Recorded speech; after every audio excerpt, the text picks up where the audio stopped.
बांदा चित्रकूट में 20 मई को मतदान होना है। तारीख जितना तेजी से नजदीक आ रही है, लोगों में बेचैनी उतनी तेजी से बढ़ रही है।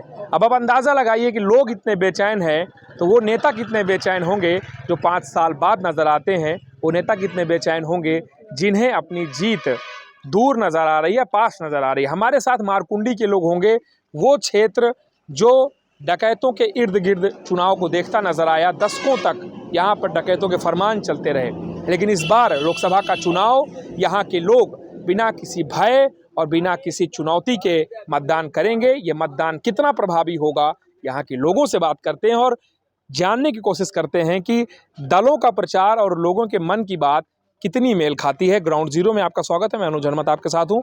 मारकुंडी के लोग हैं, सत्ता पक्ष के पास पहले आते हैं क्योंकि इनका जो सीना है वो 56 इंच का है, क्योंकि इनके मोदी जी कहते हैं। तो ये 56 इंच का सीना क्या तीसरी बार आएगा क्या?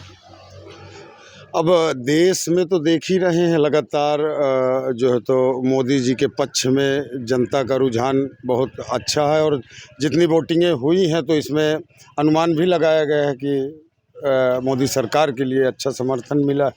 आप लोग जब जाते हैं जनता के बीच तो वहाँ क्या बातें करते हैं? राष्ट्र की बातें करते हैं या क्षेत्र की बात करते हैं? लोकल क्षेत्र की भी बातें करना पड़ता है। राष्ट्र तो सर्वोपरि है ही है, साथ में क्षेत्र की भी विकास की बातें हैं जो लोगों के सामने रखते हैं। जो क्षेत्र में विकास हुआ है, सरकार की उपलब्धियां हैं जो, और मोदी जी की जो गारंटी है उसके तहत। क्षेत्र और राष्ट्र की ही बात करते हैं कि प्रत्याशी की भी बात करते हैं? नहीं, प्रत्याशी की भी। अब मान लीजिए प्रत्याशी तो जो पर्चा रहेगा तो उसमें तो प्रत्याशी जी की फोटो लगी रहती है, तो अब प्रत्याशी जी की तो चर्चा है ही है, साथ में राष्ट्र के लिए पहले मोदी जी और योगी जी उन्हीं की चर्चा ज्यादा। राष्ट्र के इर्द गिर्द आपका चुनाव रहता है, लेकिन जब जनता ये कह दे कि हमें मुद्दों से मतलब है, राष्ट्र तब मजबूत होगा जब हम बांदा चित्रकूट को मुद्दों से मजबूत कर देंगे, तब फिर आप क्या करेंगे? तो बांदा चित्रकूट में भी क्या भारतीय जनता पार्टी ने विकास नहीं किया? आपका जो प्रश्न है मैं समझना चाहता हूं उसको थोड़ा सा और अच्छी तरीके से, और समझ भी रहा हूं, उसको कहना भी चाहता हूं।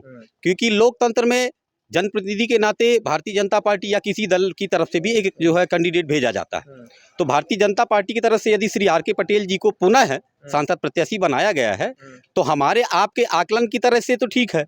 अगर केंद्र में भी जो है जो हमारे शीर्षस्थ पदाधिकारी बैठे हुए हैं, और चूंकि लोकतंत्र में जातिगत समीकरण को भी देखा जाता है, लोकतंत्र में देखा जाता है या पार्टियों में देखा जाता है? क्योंकि जनता तो कहती है कि हमें रोजगार दो, हम वोट दे देंगे। जनता कहती है कि हमें आप जो है कहते शिक्षा दे दो, हम आपको वोट दे देंगे। ये जातिवाद तो आप लोग पैदा करते हैं ना? नहीं, बिल्कुल इसका मैं खंडन करता हूं, क्योंकि भारतीय जनता पार्टी तो जातिगत राजनीति पर विश्वास ही नहीं करती। क्योंकि ये देखने में आ रहा है, क्योंकि आप भी जैसे अभी प्रश्न किए हैं कि आर के पटेल समाज से हैं। मैंने नहीं बोला, कुछ अभी नहीं बोला, मैंने प्रत्याशी को लेकर मैंने कोई चर्चा नहीं किया। चूंकि और जो सुनने में आ रहा है, हम लोग चूंकि ग्राउंड लेवल पर प्रचार करने वाले लोग हैं, तो उसका मैं उत्तर देना चाहता हूं। हो सकता है आपके प्रश्न नहीं आया है, लेकिन ये अगला प्रश्न भी आपका प्रश्न ले लेता हूं। अगर आप उत्तर देना चाहते हैं तो आपके प्रत्याशी से जो लोग नाखुश हैं ग्राउंड स्तर पर, और आप लोग डैमेज कंट्रोल में अब राष्ट्रवाद को लेकर आए हैं, तो ये कैसे मैनेज कर रहे हैं आप लोग? ये तो पहले तो आपका जो प्रश्न है इसको मैं मानता ही नहीं है कि डैमेज कंट्रोल हमें करना है। भारतीय जनता पार्टी ने लगातार 2014 इस प्रकार से विकास के द्वार खोल दिए हैं कि हमें इन बातों पर जाना ही नहीं है। ये उनका है। पहले तो मेरी बात सुन लीजिए। ये उनका एक शिगुफा है इस समय, जिनके पास कोई काम नहीं था, बैठे बैठाले उनको ये काम मिल गया कि चलो चुनावी मौसम में हम जो न तो कभी देश का। आप संतुष्ट हैं प्रत्याशी के काम से? बिल्कुल, प्रत्याशी के काम पूर्ण रूप से संतुष्ट है। प्रत्याशी भारतीय जनता पार्टी का 2014 बीच में ये सब लेपन क्यों करना पड़ता है? राष्ट्रवाद, बीजेपी, बात प्रत्याशी की हो रही तो कर लीजिए खुलकर। आप संतुष्ट हैं? प्रत्याशी भारतीय जनता पार्टी के एक प्रतिनिधि के नाते वो जो है ये चुनाव लड़ रहे हैं, लेकिन भारतीय जनता पार्टी का राष्ट्रीय स्तर में जो एजेंडा है, और माननीय मोदी जी का भी ये कहना है कि इस बार का चुनाव जनता चुनाव लड़ रही है, प्रत्याशी कोई हो सकता है ना। अब आकलन मतलब आप लोगों को अंदाजा लग गया है कि ऐसा कुछ है? बिल्कुल नहीं है। मैं तो ये कहता हूँ बिल्कुल नहीं है। जिस प्रकार से 543 प्रत्याशी को माफी क्यों मांगनी पड़ी? मोदी जी चुनाव लड़ रहे हैं, उसी प्रत्याशी को माफी क्यों मांगनी पड़ी? संसदीय क्षेत्र में भी भारतीय जनता पार्टी का कमल प्रचंड बहुमत से खिलेगा। वही आपकी बात। अब ये बताइए कि आपका प्रत्याशी फिर माफी क्यों मांग रहा है? ये क्यों कह रहा है कि मोदी योगी के चेहरे पर चुनाव लड़िए, उनको वोट दीजिए, मेरे से अगर गलती हो गई तो माफ कर दीजिए? ये तो देखिए, जब जनता के बीच, क्योंकि जनता जनार्दन होती है, तो चूंकि मनुष्य है वो भी, तो उनको ऐसा लगा होगा। विपक्ष का शिगुफा था तो फिर आपके प्रत्याशी को माफी क्यों मांगनी पड़ी? और आप सर्टिफिकेट दे ही रहे हैं कि काम हुआ है, फिर इतना करना क्यों? माफी उन्होंने कहाँ मांगा है? उन्होंने जनता के बीच अगर जाते 3.5 मिनट का वीडियो था। नहीं, वो जो वीडियो है वो फेक है। वो फेक है वीडियो, और एक है ये वीडियो फेक है या पहले का हो सकता होगा, के दौरान का वीडियो है वो। क्योंकि नहीं बिल्कुल नहीं, आप बहुत बड़ी बात बोल रहे हैं। नहीं, मैं जो कह रहा हूँ उसको पहले पूरी बात सुनिए। हाँ। ये जो वीडियो है मैं अभी एक ऐसे वीडियो की बात कर रहा हूँ जिसमें उन्होंने खुद कहा है कि जाने अनजाने जो गलती हुई हो माफ कर दें, योगी मोदी को जिताना है, तो फेक है। तो ये फेक नहीं है। मैंने जो कहा उस पर भी गौर करिए, बहुत गंभीरता से मैं अपनी बात कह रहा हूँ कि जनता के बीच जब आदमी जाता है तो ये कहता है कि हो सकता है जाने अनजाने अगर ये नेताओं वाली बात है, ये सही बात नहीं थी। नेताओं वाली बात नहीं है ये। अगर मैं भी जाऊंगा तो जनता, क्योंकि जनार्दन है लोकतंत्र में, तो जनार्दन के पास अगर हम अपनी बात ये कहते हैं कि अगर मुझसे कोई गलतियां हुई हों तो उसको नजरअंदाज मतलब चुनावी स्टंट है। मोदी जी और योगी जी प्रमुख हैं, चुनावी स्टंट है। चुनावी स्टंट भी नहीं मानता मैं। ये जनता जनार्दन भगवान की तरह है, तो अगर प्रत्याशी महोदय इस प्रकार की बात ऐसा तो नहीं है कि चुनाव के समय आप जनता के पैरों पर हैं, चुनाव के बाद नेता जो है उनके पैरों में जनता पहुंच जाएगी। बिल्कुल नहीं, ऐसा न था। भारतीय जनता पार्टी की राजनीति में तो इस प्रकार से है नहीं। माननीय मोदी जी का उदाहरण आप देख लीजिए, माननीय योगी जी का उदाहरण देखिए, किस प्रकार से जनता की सेवा करते चले आ रहे हैं। और मुझे यहाँ से बताने की आवश्यकता नहीं, देश ही नहीं संपूर्ण विश्व देख रहा है। यहाँ पे हम विपक्ष के पास आते हैं, क्योंकि बहुजन समाज पार्टी के हमारे कुछ साथी हैं जो प्रचार कर रहे थे, उन्हें हमने जोड़ा है। मैं आपसे पूछ लेता हूँ। मैं पहले प्रश्न पूछ रहा था, अपनी बात आप रखिएगा। हमेशा झूठ बोलते हैं। आप भी पत्रकार भाजपा हैं, नेता पढ़े लिखे हैं। क्या 543 सीटों में भाजपा चुनाव लड़ रही है? आप बताइए। लड़ रही है? वालों से पूछ रहे हैं ना आप? मैं तो आपसे पूछ रहा हूँ, भाजपा नेता झूठे हैं, आप ऐसा कह रहे हैं? क्या 543 सीटों में भाजपा चुनाव लड़ रही है? बताइए। एनडीए की सरकार लड़ रही है। सरकार लड़ रही है कि गठबंधन लड़ रहा है? गठबंधन लड़ रहा है। एनडीए पहले से निश्चित है क्या भाई सरकार है? नहीं, देखिए ऐसा है कि लेकिन भारतीय जनता पार्टी चूंकि प्रमुख रूप से भारतीय जनता कह रहे हैं झूठे हैं आप लोग। वो अब देखिए, मैं एक शब्द में उत्तर दिए देता हूँ, है ना, कि ये जिस दल से आते हैं, पहले किस दल से हैं? मैं जो है से आप आते हैं, पूछे ले रहा हूँ, किस दल से हैं? किस दल से? मैं बेटी के साथ हूँ। हैं, तो आप ये मैं किसी दल से नहीं हूँ, मैं पुराना कांग्रेसी हूँ। देखिए मेरा प्रश्न है, क्या 543 में भाजपा चुनाव कह रहे हैं कि एनडीए लड़ रहा है ना? एनडीए लड़ रहा है? नहीं, एनडीए भी नहीं लड़ रहा। आप सर्च करिए। ज्ञान वाली बात आपकी व्हाट्सएप से तो नहीं चल रही, क्योंकि ये तो आपको घेर लिए इस बात को। हाँ या ना, हाँ या ना? हाँ नहीं, मैं तो थोड़ा सा अभी नहीं, मैं तो ये कह रहा हूँ कि पहली बात तो आप इनको ये कहिए कि अभी आप हैं कहाँ। पहली बात तो ये प्रश्न करिए। मेरा प्रश्न जो है उसका जवाब मुझको दीजिए। मुद्दे की बात हो, प्रश्न इनका ले लेते हैं, इनका प्रश्न ले लेते हैं। आप किसका पक्ष ले रहे हैं, किसकी बात कर रहे हैं, ये एक बार सिद्ध कराइए। जवाब का सवाल है, अगर नहीं है 543 सीटों पर एनडीए सरकार नहीं, मतलब एनडीए का जो गठबंधन है वो चुनाव लड़ रहा है। इनका कहना है कि एनडीए गठबंधन लड़ रहा है। नहीं लड़ रही, मैं बता रहा हूँ। भाजपा के लोग जो है झूठ बोलते हैं, झूठ फैलाना उनका काम है। ये चुनाव स्थानीय मुद्दों पे कैंडिडेट के ऊपर हो रहा है। स्थानीय मुद्दे क्या हैं? मैं आपके पास आता हूँ। स्थानीय मुद्दे क्या हैं और कैंडिडेट से क्या दिक्कत है? महंगाई है और क्या है, और कैंडिडेट है। कैंडिडेट में क्या समस्या है? कैंडिडेट है, जब कैंडिडेट ने यहाँ कोई काम नहीं किया तो समस्या क्यों ना? सर्टिफिकेट दे चुके हैं नेताजी। अरे सर्टिफिकेट देना तो बीजेपी वालों का काम है। वो तो ब्राह्मण का सर्टिफिकेट भी देते हैं, जो हमारे साथ नहीं, ब्राह्मण नहीं। मतलब जो भाजपा के साथ नहीं ब्राह्मण नहीं है, उसका क्या करेंगे? लेकिन मेरे सवाल का जवाब नहीं मिला और न मिलेगा। नहीं मिलेगा। तो आप दोनों का जो सवाल है उसे सवाल रहने दें, क्योंकि एक बड़ा सवाल है, लोगों के बीच जाएगा तो ठीक रहेगा। हमारे साथ एक महिला नेत्री हैं जो कि बहुजन समाज पार्टी से हैं। हाँ, बीएसपी से। अच्छा, यहाँ भाजपा वाले कह रहे हैं कि राष्ट्रवाद है, हमने बहुत काम किया है, प्रत्याशी भी हमारे ठीक हैं और हम इस बार जीत रहे हैं। हाँ। इस पे आपका क्या कहना है? तो यहाँ कहा है कि काम तो सब सही की ही ना, और जब यहाँ दारू मुर्गा धरा रहे हैं, काम नहीं दे रहे हैं यहाँ, तो दारू मुर्गा कब तक पियेंगे यहाँ? हमको वो तो कह रहे हैं ना कि आवास दिए और खाना और जो अनाज है दे रहे हैं। चुनाव इस बार जो है वो आपकी तरफ है, टकटकी लगा के लोग देख रहे हैं कि महिला कहाँ जाएंगी, आपका समाज कहाँ जाएगा, ये सब चीजें चल रही हैं। आवास हमको नहीं दिया, कह रहे हैं कि हाथी वाले हैं। अच्छा, हाँ, खुला कह रहे हैं कि हाथी वाले का हमारा देवाल गिरा देते हैं। तो भैया हम हाथी वाले हैं तो हमसे बोलो ना, आए हम हाथी वाले आप सड़क सड़क तय जाते हैं, हमारे फिर हमारे मनसवा को बैठा लेते हैं, 3-5 सिखाते हैं, फिर लड़ाई कराते हैं। आए तुम लड़ाई कैसे करा? तो हमारा मनसवा है, मुझकी मेहरिया हन, तुम बीच में प्रधान हो के कहेगा 3-5 कॉलन के बीच में कर रहे हो। अच्छा ठीक है, ये आपका स्थानीय एक समस्या आपकी है। बीजेपी का कहना ये है कि इस बार मोदी जी ही आएंगे तीसरी बार, आप लोग रोक नहीं पाओगे। अरे हम रोक लें कि हमारे हिम्मत थी भाई। हाँ, हम औरत के वोट ला लेंगे, दारू में जिसको बिकना हो तो बिक ले। अच्छा, हाँ, बेरोजगारी के कारण सर आप भी कुछ बोल रहे हैं ना। इनकी टोपी में बॉस लिखा है, देखिए बॉस क्या बोलते हैं। बेरोजगारी के कारण आदमी पलायन सब कर गया सर। अच्छा, तो आदमी बताओ क्या करे, आगे आदमी बढ़ नहीं पाता। जिससे नौकरी है, पैसा है, पढ़ाई लिखाई तो उन्हें नहीं होती, शिक्षा में बिल्कुल जीरो। किस समाज से आते हैं आप? हम लोग कोल आदिवासी। मुझे पूछना पड़ता है कि नेता बड़ा वोट का आकलन करते हैं जाति समीकरण पे, मुझे पूछना पड़ता है। कोल है ना आप, तो आपके का एक मुद्दा बहुत ज्यादा चल रहा है कि इनको जनजाति का दर्जा दिया जाए।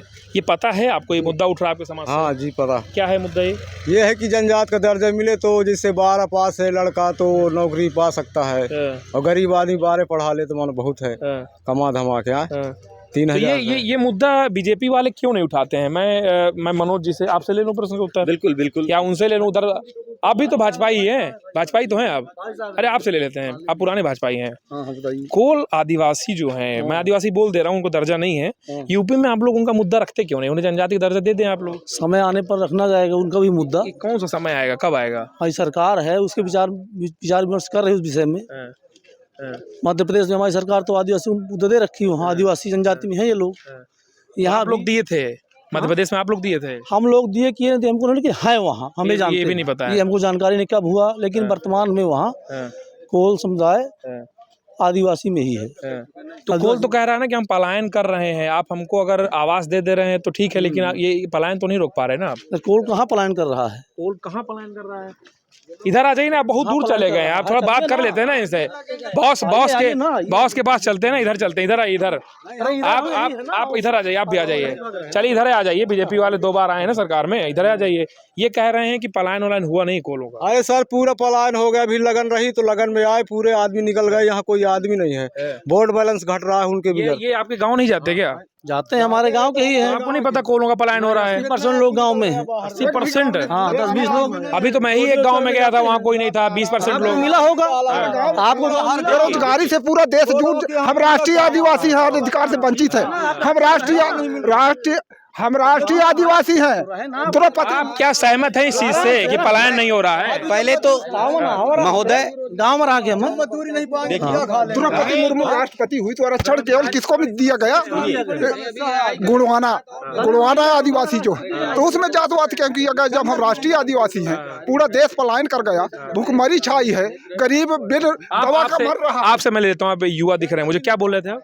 अभी ये देख रहे थे, मतलब हमारे इस क्षेत्र में आदिवासी जितना भी है, ब्राह्मण वर्ग है, यादव है, जो भी समुदाय है, सब बेरोजगार है। बेरोजगारी है। गांव और ग्रामीण में जो पाठा क्षेत्र है, ये बहुत बैकवर्ड, बेरोजगार, इसीलिए बाहर भी जाएगा कमाने, जाएगा, पलायन कर रहा है। इन्हें क्यों नहीं दिखता है? 40% जो है। आप इस चीज को मान क्यों नहीं लेते? बीजेपी मानेंगे नहीं? माने 70% लोग यहाँ हैं, बाकी काम करने के लिए 40% लोग यहाँ हैं, बाकी सब नहीं लगता कि बीजेपी को इसका नुकसान हो जाएगा कि पलायन होता ही नहीं, आप माने ही ना? देखिए, मैं इस प्रश्न आप मानते हैं या नहीं? मैं नहीं मानता, पलायन हो ही नहीं है। पलायन की बात नहीं, मैं उसको थोड़ा सा और क्लियर करना चाहता हूँ।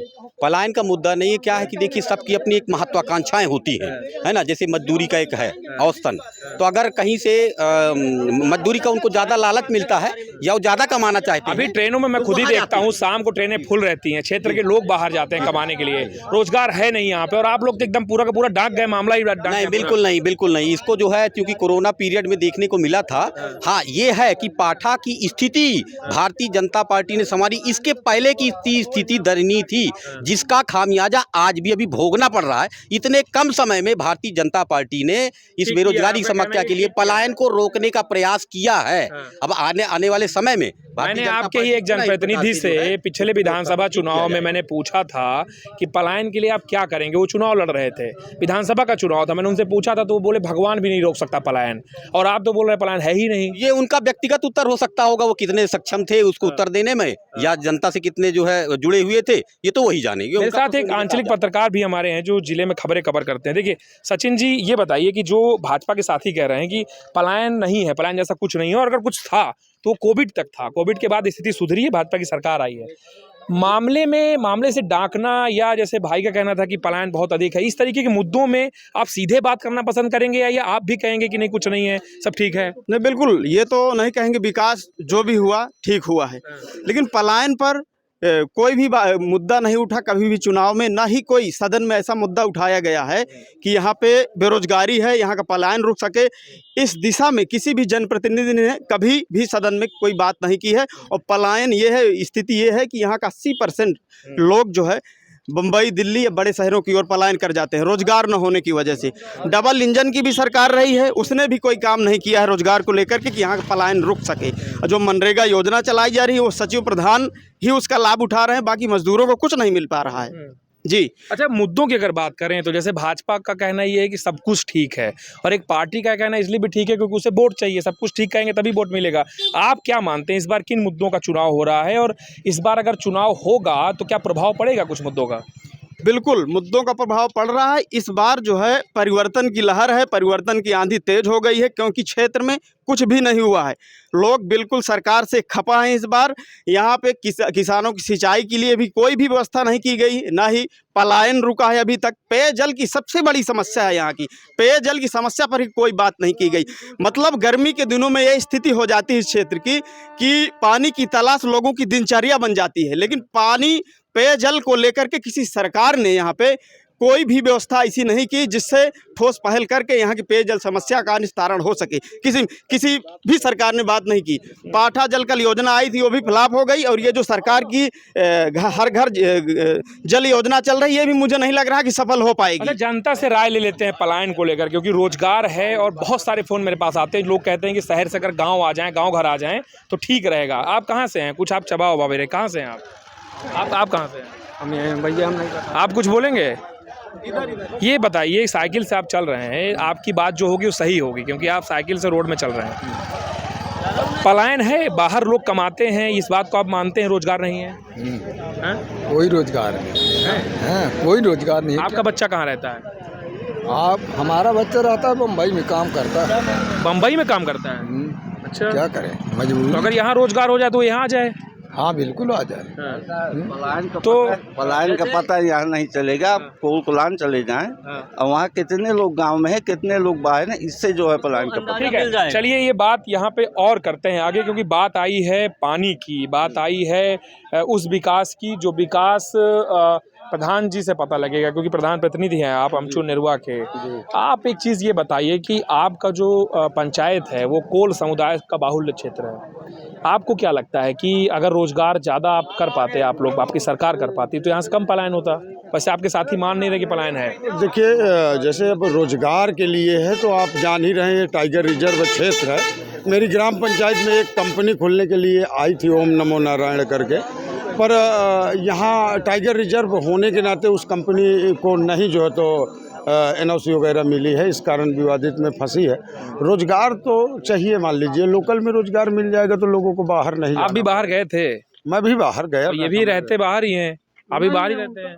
नहीं, हम यहाँ भी रहते हैं, सतना भी आना जाना अपना घर है। तो आप जब बाहर कमाते थे, कमाने वालों का प्रतिनिधित्व करते थे, वो दर्द आज भी वैसा ही है कि प्रधान बन गए तो खत्म? प्रधान से मतलब नहीं, हम कमाने गए थे तो अपने लिए कमाने गए थे। अपने लिए तो कमाएंगे भाई। हमको पैसा कमाना था, इसलिए हम बाहर गए और कमा के लाए। लोग कह रहे हैं ना कि रोजगार दे दीजिए आप चित्रकूट में, तो बाहर नहीं जाना पड़ेगा। मैं ये बात मान रहा हूँ, रोजगार की जो जैसे हमारे यहाँ इंडस्ट्रियल, अभी परसों माननीय JP नड्डा जी राष्ट्रीय अध्यक्ष जी आए थे, और शायद यहाँ आपको पता ही होगा कि बुंदेलखंड में रोजगार के लिए कई सरकार के द्वारा उपाय किए जा रहे हैं। अब उनमें काम चल रहा है, थोड़ा समय तो लगेगा। जी, मानते हैं आप ना कि पलायन है? पलायन तो अब लोग जाते हैं बाहर कमाने के लिए जाते हैं। पानी की समस्या के लिए, तो पानी के लिए जहाँ बोला जाए तो पानी आप भी दूर के नहीं है, देखे होंगे कि बराह माफी, चुली कोलान वगैरह कई जगह पानी आ गया है। और समय है भाई, जंगल से पूरी लाइन आ रही है। 2-4 महीने में जो उम्मीद है कि हमारे क्षेत्र में भी पानी चलने लगेगा। ये उम्मीद जो होती है वो लोकतंत्र को बहुत, मैं आपसे, आप कुछ बोलेंगे? आप नहीं बोलेंगे, ठीक है। लोकतंत्र में उम्मीद बहुत बड़ी चीज़ होती है, और आप उम्मीद में सीधा बोल रहे हैं कि हमारी सरकार सारी प्राथमिकताएं पूरी करेगी, लेकिन कहीं ना कहीं थोड़ा तो दिक्कत है ना। प्रत्याशी अगर और ठीक होता तो और कम मेहनत करनी पड़ती। देखिए, अब ये विषय चूँकि भारतीय जनता पार्टी ने तय किया है, उस विषय पर नहीं जाना चाहूँगा क्योंकि बहुत सारी बात हो गई है। क्योंकि अब पानी के मुद्दे पर मैं थोड़ा आना चाहूँगा। पानी के मुद्दे पे बोलना चाहते हैं। बुंदेलखंड जो है, पूर्ववर्ती सरकारों ने बुंदेलखंड विकास के नाम पर अरबों रुपए आता था, लेकिन 2014 के पहले 1% दिखाई नहीं देता था। आज वो नेता कहाँ हैं? 2014 के बाद स्थितियां बदल रही हैं। इतने कम समय में इतना काम हुआ है, इस पर जनता को पूरा साथ देना चाहिए। भ्रष्टाचार पे आप रोक कहाँ लगा पाए हैं? आप कहाँ लगा पाए भ्रष्टाचार पे रोक? अगर भ्रष्टाचार में रोक नहीं लगती तो आज ये सामने ही देख रहे हैं। अगर भ्रष्टाचार का रोड तो चली गई ना, रोड तो चली गई। कहाँ चली गई भाई? रोड की क्षमता जो है वो कम है और वाहन आपके बड़े बड़े निकल रहे हैं। अब इसका देखिए अब नेता वही, मतलब जो नेता बहुजन में काम किए थे वही भाजपा में आए हैं, और वही भाजपा से भाग के फिर बहुजन में जाते हैं। नेता जब वही और एक भाजपा वाले भी सपा में है। हाँ, अब क्या कहेंगे अब इस पे? ये तो अरे वो क्या कहेंगे भाई? आपका प्रत्याशी बसपा में है, बसपा का भाजपा में है, भाजपा का सपा में है, जनता क्या कहेगी? इसमें तो होना चाहिए। आप जनता हैं, क्या कहेंगे?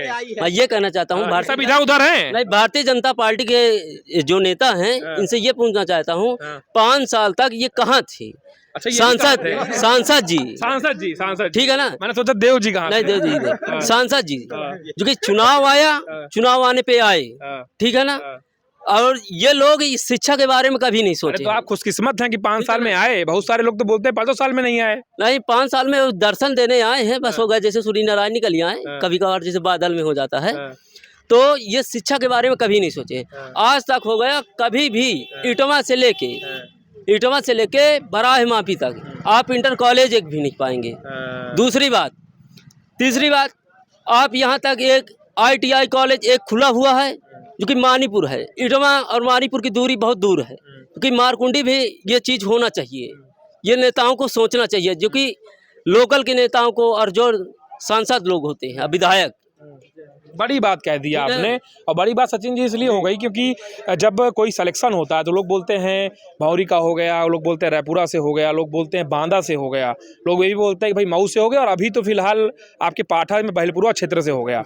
अब ये क्षेत्र क्यों पीछे रह जाता है कि भाई हम भी तो चाहते हैं कि हमारा बेटा IPS बन जाए, DM बन जाए, SDM बन जाए, या सिर्फ नेता के पीछे चलेगा झंडा उठा के? जी बिल्कुल, यहाँ का युवा जो भी है, ज़्यादातर अधिकांश युवा जो नेतागिरी में आगे बढ़ रहा है पार्टियों के साथ जुड़ के, लेकिन अपने भविष्य के लिए कुछ नहीं सोच रहा। और नेता ये चाह भी रहे हैं कि इनका जीवन बर्बाद कर दिया जाए। जो भी पढ़े लिखे लोग हैं और अच्छे लोग हैं, अच्छे विचार वाले लोग हैं, उनको अपने झांसे में ला करके उनकी राजनीति को दफन कर दिया जाता है, उनकी प्रतिभा को दफन कर दिया जाता है। और भ्रष्टाचार की बात की इन्होंने, तो आपको बताऊँगा मैं कि पाठा क्षेत्र में जो है विकास के नाम पर भ्रष्टाचार की होली खेली गई है। आपको बताऊं, मैं पत्रकारिता जगत से आता हूं, तमाम गांवों में रिपोर्टिंग करने के लिए जाता हूं। यहां पे चेक डैम बने, कूप बने, नए को पुराने को नया कर दिया गया। तमाम ऐसे जो चेक डैम बने हैं वो पहली बरसात भी नहीं झेल पाए और बह गए। क्या यही विकास है? ऐसा ही विकास है। और इसी तरह से तालाबों पर बहुत व्यापक रूप से भ्रष्टाचार किया गया है विकास के नाम पर। ये 14 के पहले का है, बाद का है? 14 के बाद का है, अभी का है। कुछ अंतर है, कुछ अंतर है। क्योंकि उनका कहना ये है कि अंतर बहुत बड़ा है। पहले कुछ भी नहीं था और अब बहुत कुछ चल पड़ा है। अंतर आया है, जैसे ही विकास की योजनाएं इधर आई है ज़्यादा, तो उतना ज़्यादा भ्रष्टाचार भी बढ़ा है। क्योंकि काम धाम आए हैं, सड़कें बनी हैं, चेक डैम बने हैं, और जल संरक्षण पे काम हुआ तो लूट खसोट की शिकार हो गई हैं योजनाएं। कुल मिलाकर के जितना ज़्यादा विकास हुआ उतना ज़्यादा भ्रष्टाचार भी बढ़ा है। 2014 में बदलाव भी हुआ है जनता का। अपना रहन सहन जाना है, कानून को ज्ञान हुआ है, बैठना उठना भी सीखा है। मजदूरी भी 5 साल मायावती की सरकार में 2014 में फुल रोजगार मिला गाँव में। 14 में मायावती सरकार विधानसभा में आई थी। विधानसभा में? जी। नहीं, ठीक है, ये भी अच्छा है। जनता जो देख रही है उसे भी जानना पड़ेगा ना। 14 दो तरह से जाना जाता है। एक जो है मोदी आ गए, और आपका जो 14 है वो मैं जानना चाहता हूं। जी। वो कांग्रेस जब बहुजन की सरकार आई तो पलायन नहीं हुआ मजदूर, रोजगार घंटे दी गई, 200 रुपए वो लिख गई तो वही लिखा, 20 साल पूरे हो गए। अगर तुम 50 बढ़ाते तो हमारा 400 तो हो जाता।